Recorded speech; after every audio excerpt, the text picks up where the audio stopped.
संतोषी माता की जय। आज मैं आप सभी को शुक्रवार व्रत कथा या संतोषी माता की व्रत कथा सुनाने जा रही हूँ। एक बुढ़िया थी, उसके 7 पुत्र थे। 6 कमाने वाले थे, एक निकम्मा था। बुढ़िया माँ 6 पुत्रों की रसोई बनाती, भोजन कराती और पीछे से जो कुछ बचता सो 7वें को दे देती थी। परंतु वह बड़ा भोला भाला था, मन में कुछ विचार न करता था। एक दिन अपनी बहू से बोला, देखो मेरी माता का मुझ पर कितना प्यार है। वह बोली, क्यों नहीं, सबका झूठा बचा हुआ तुमको खिलाती है। वह बोला, भला ऐसा भी कहीं हो सकता है? मैं जब तक आंखों से न देखूं मान नहीं सकता। बहू ने हंसकर कहा, तुम देख लोगे तब भी नहीं मानोगे। कुछ दिन बाद बड़ा त्योहार आया। घर में 7 प्रकार के भोजन और चूरमा के लड्डू बने। वह जांचने को सिर दर्द का बहाना कर पतला कपड़ा सर पर ओढ़कर रसोई घर में सो गया और कपड़े में से सब देखता रहा। संतोषी माता की व्रत कथा के अनुसार 6 भाई भोजन करने आए। उसने देखा माँ ने उनके लिए सुंदर सुंदर आसन बिछाए हैं, 7 प्रकार की रसोई परोसी है। वह आग्रह करके जिमाती है। वह देखता रहा। 6 भाई भोजन कर उठे। तब माता ने उनकी झूठी थालियों में से लड्डुओं के टुकड़ों को उठाया और एक लड्डू बनाया। झूठन साफ कर बुढ़िया माँ ने पुकारा, उठो बेटा, 6 भाई भोजन कर गए, अब तू ही बाकी है, उठ न, कब खाएगा? वह कहने लगा, माँ मुझे भोजन नहीं करना, मैं परदेश जा रहा हूँ। माता ने कहा, कल जाता है तो आज ही जा। वह बोला, हाँ हाँ आज ही जा रहा हूँ। यह सब कहकर वह घर से निकल गया। चलते समय बहू की याद आई। वह गौशाला में उपले थाप रही थी। वहीं जाकर उससे बोला, दोहा, हम जावें परदेश को आगे कुछ काल, तुम रहियो संतोष से धर्म आपनो पाल। वह बोली, जाओ पिया आनंद से हमरू सोच हटाए, राम भरोसे हम रहें ईश्वर तुम्हें सहाय। दे निशानी आपनी देख धरूं मैं धीर, सुधी हमरी मति बिसराइयो रखियो मन गंभीर। वह बोला, मेरे पास तो कुछ नहीं, यह अंगूठी है, सो ले और अपनी कुछ निशानी मुझे दे। वह बोली, मेरे पास क्या है, यह गोबर भरा हाथ है। यह कहकर उसकी पीठ में गोबर के हाथ की थाप मार दी। वह चल दिया। चलते चलते कुछ दूर देश में पहुंचा। वहां पर एक साहूकार की दुकान थी। वहां जाकर कहने लगा, भाई मुझे नौकरी पर रख लो। साहूकार को जरूरत थी। बोला, रह जा। लड़के ने पूछा, वेतन क्या दोगे? साहूकार ने कहा, काम देखकर दाम मिलेंगे। साहूकार की नौकरी मिली। वह सवेरे 7 बजे से रात तक नौकरी बजाने लगा। कुछ दिनों में दुकान का सारा लेन देन, हिसाब किताब, ग्राहकों को माल बेचना, सारा काम करने लगा। साहूकार के 7-8 नौकर थे। वे सब चक्कर खाने लगे कि यह तो बहुत होशियार बन गया है। सेठ ने भी काम देखा और 3 महीने में उसे आधे मुनाफे का साझेदार बना लिया। वह 12 वर्ष में ही नामी सेठ बन गया और मालिक सारा कारोबार उस पर छोड़कर बाहर चला गया। संतोषी माता व्रत कथा के अनुसार अब बहू पर क्या बीती सो सुनो। सास ससुर उसे दुख देने लगे। सारी गृहस्थी का काम करके उसे लकड़ी लेने जंगल में भेजते। इस बीच घर की रोटियों के आटे में से जो भूसी निकलती, उसकी रोटी बनाकर रख दी जाती और फूटे नारियल के खोपरे में पानी। इस तरह दिन बीतते रहे। एक दिन वह लकड़ी लेने जा रही थी कि रास्ते में बहुत सी स्त्रियां संतोषी माता का व्रत करती दिखाई दी। वह वहां खड़ी हो कथा सुनकर बोली, बहिनों, यह तुम किस देवता का व्रत करती हो और इसके करने से क्या फल मिलता है? इस व्रत के करने की क्या विधि है? यदि तुम अपने व्रत का विधान मुझे समझाकर कहोगी तो मैं तुम्हारा एहसान मानूंगी। तब उनमें से एक स्त्री बोली, सुनो, यह संतोषी माता का व्रत है और संतोषी माता की कथा है। इसके करने से निर्धनता, दरिद्रता का नाश होता है, लक्ष्मी आती है, मन की चिंताएं दूर होती हैं, घर में सुख होने से मन को प्रसन्नता और शांति मिलती है। निपुत्र को पुत्र मिलता है। प्रीतम बाहर गया हो तो जल्दी आवे। कुंवारी कन्या को मनपसंद वर मिले। राजद्वारे में बहुत दिनों से मुकदमा चलता हो तो खत्म हो जावे। सब तरह सुख शांति हो। घर में धन जमा हो, पैसा जायदाद का लाभ हो, रोग दूर हो जावे तथा और जो कुछ मन में कामना हो वे सब इस संतोषी माता की कृपा से पूरी हो जावे, इसमें संदेह नहीं। वह पूछने लगी, यह व्रत कैसे किया जाता है, यह भी बताओ तो आपकी बड़ी कृपा होगी। स्त्री कहने लगी, 1.25 रुपए का गुड़ चना लेना, इच्छा हो तो 5.25 रुपए का ले लेना या 11.25 रुपए का भी सहूलियत अनुसार लेना, बिना परेशानी के। श्रद्धा और प्रेम से जितना बन सके लेना। 1.25 रुपए से 5.25 रुपए तथा इससे भी ज़्यादा शक्ति और भक्ति अनुसार लें। हर शुक्रवार को निराहार रह संतोषी माता की कथा कहना सुनना, इसके बीच क्रम टूटे नहीं। लगातार नियम पालन करना। सुनने वाला कोई न मिले तो घी का दीपक जला उसके आगे जल के पात्र को रख कथा कहना, परंतु नियम न टूटे तब तक कार्य सिद्ध न हो। नियम पालन करना और कार्य सिद्ध हो जाने पर ही व्रत का उद्यापन करना। 3 मास में माता फल पूरा करती है। यदि किसी के खोटे ग्रह हों तो भी माता 1 वर्ष में अवश्य कार्य को सिद्ध करती है। कार्य सिद्ध होने पर ही उद्यापन करना चाहिए, बीच में नहीं। उद्यापन में 2.5 सेर आटे का खाजा तथा इसी परिणाम से खीर तथा चने का साग करना। 8 लड़कों को भोजन कराना। जहाँ तक मिले देवर जेठ भाई बंधु कुटुंब के लड़के लेना, न मिले तो रिश्तेदारों और पड़ोसियों के लड़के बुलाना, उन्हें भोजन कराना। यथाशक्ति दक्षिणा दे माता का नियम पूरा करना। उस दिन घर में कोई खटाई न खावे। यह सुनकर बुढ़िया के लड़के की बहू चल दी। रास्ते में लकड़ी के बोझ को बेच दिया और उन पैसों से गुड़ चना ले माता के व्रत की तैयारी कर आगे चली और सामने मंदिर देख पूछने लगी, यह मंदिर किसका है? सब कहने लगे, संतोषी माता का मंदिर है। यह सुन माता के मंदिर में जा माता के चरणों में लौटने लगी। दीन होकर विनती करने लगी, माँ मैं निपट मूर्ख हूँ, व्रत के नियम कुछ नहीं जानती, मैं बहुत दुखी हूँ। हे माता जगजननी, मेरा दुख दूर कर, मैं तेरी शरण में हूँ। माता को दया आई। एक शुक्रवार बीता कि दूसरे शुक्रवार को ही इसके पति का पत्र आया और तीसरे को उसका भेजा हुआ पैसा भी आ पहुंचा। यह देख जेठानी मुंह सिकोड़ने लगी, इतने दिनों में पैसा आया, इसमें क्या बड़ाई है? लड़के ताने देने लगे। काकी के पास अब पत्र आने लगे, रुपया आने लगा। अब तो काकी की खातिर बढ़ेगी, अब तो काकी बुलाने से भी नहीं बोलेगी। बेचारी सरलता से कहती, भैया पत्र आवे रुपया आवे तो हम सबके लिए अच्छा है। ऐसा कहकर आंखों में आंसू भरकर संतोषी माता के मंदिर में मातेश्वरी के चरणों में गिरकर रोने लगी। माँ मैंने तुमसे पैसा नहीं मांगा, मुझे पैसे से क्या काम है, मुझे तो अपने सुहाग से काम है, मैं तो अपने स्वामी के दर्शन और सेवा मांगती हूँ। तब माता ने प्रसन्न होकर कहा, जा बेटी तेरा स्वामी आएगा। यह सुनकर वह खुशी से बावली हो घर में जा काम करने लगी। अब संतोषी माँ विचार करने लगी, इस भोली पुत्री से मैंने कह तो दिया तेरा पति आवेगा, पर आवेगा कहाँ से? वह तो स्वप्न में भी इसे याद नहीं करता, उसे याद दिलाने मुझे जाना पड़ेगा। इस तरह माता बुढ़िया के बेटे के पास जा स्वप्न में प्रकट हो कहने लगी, साहूकार के बेटे सोता है या जागता है? वह बोला, माता सोता भी नहीं हूँ जागता भी नहीं हूँ, बीच में ही हूँ, कहो क्या आज्ञा है?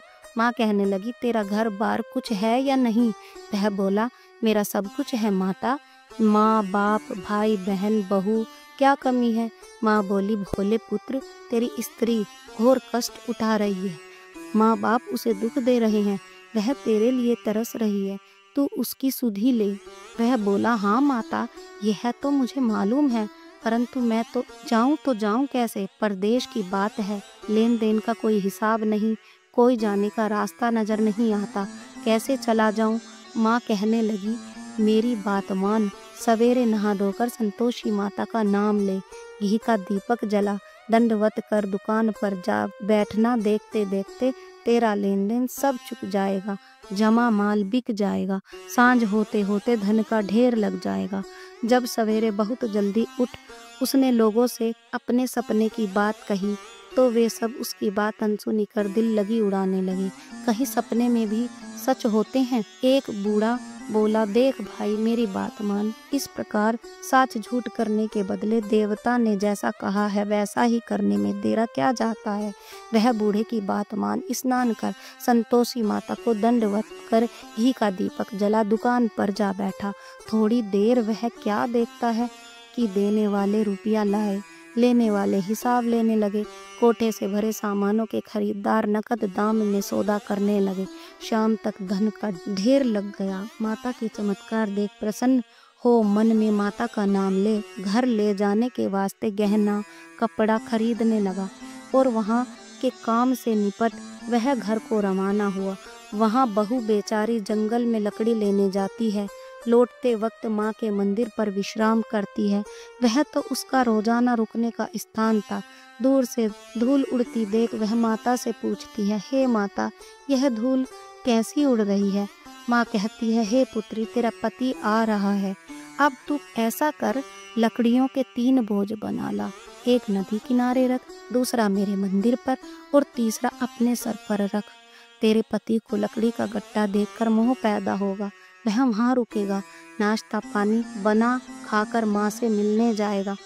तब तू लकड़ियों का बोझ उठाकर घर जाना और बीच चौक में गट्टा डालकर 3 आवाजें जोर से लगाना, लो सासू जी लकड़ियों का गट्ठा लो, भूसी की रोटी दो, नारियल के खोपरे में पानी दो, आज कौन मेहमान आया है। माँ की बात सुन बहू बहुत अच्छा माता कहकर प्रसन्न हो लकड़ियों के 3 गट्ठे ले आई। एक नदी तट पर एक माता के मंदिर पर रखा। इतने में ही एक मुसाफिर आ पहुंचा। सूखी लकड़ी देख उसकी इच्छा हुई कि अब यहीं विश्राम करें और भोजन बना खाकर गांव जाएं। इस प्रकार भोजन बना विश्राम कर वह गांव को गया, सबसे प्रेम से मिला। उसी समय बहू सिर पर लकड़ी का गट्ठा लिए आती है। लकड़ी का भारी बोझ आंगन में डाल जोर से 3 आवाज देती है, लो सासू जी लकड़ी का गट्टा लो, भूसी की रोटी दो, नारियल के खोपरे में पानी दो, आज कौन मेहमान आया है। यह सुनकर सास बाहर आ अपने दिए हुए कष्टों को भुलाते हुए कहती है, बहू ऐसा क्यों कहती हो, तेरा मालिक ही तो आया है, आ बैठ मीठा भात का भोजन कर, गहने कपड़े पहन। इतने में आवाज सुन उसका स्वामी बाहर आता है और अंगूठी देख व्याकुल हो माँ से पूछता है, माँ यह कौन है। माँ कहती है, बेटा यह तेरी बहू है, आज 12 वर्ष हो गए, तू जब से गया है तब से सारे गांव में जानवर की तरह भटकती फिरती है, काम काज घर का कुछ करती नहीं, 4 समय आकर खा जाती है। अब तुझे देखकर भूसी की रोटी और नारियल के खोपरे में पानी मांगती है। वह लज्जित हो बोला, ठीक है माँ, मैंने इसे भी देखा है और तुम्हें भी देखा है, अब मुझे दूसरे घर की ताली दे दो तो मैं उसमें रहूं। तब माँ बोली, ठीक है बेटा, जैसी तेरी मर्जी, कहकर ताली का गुच्छा पटक दिया। उसने ताली ले दूसरे कमरे में जो तीसरी मंजिल के ऊपर था खोलकर सारा सामान जमाया। एक दिन में ही वहाँ राजा के महल जैसा ठाट बाट बन गया। अब क्या था, वे दोनों सुखपूर्वक रहने लगे। इतने में अगला शुक्रवार आया। बहू ने अपने पति से कहा कि मुझे माता का उद्यापन करना है। पति बोला, बहुत अच्छा, खुशी से करो। वह तुरंत ही उद्यापन की तैयारी करने लगी।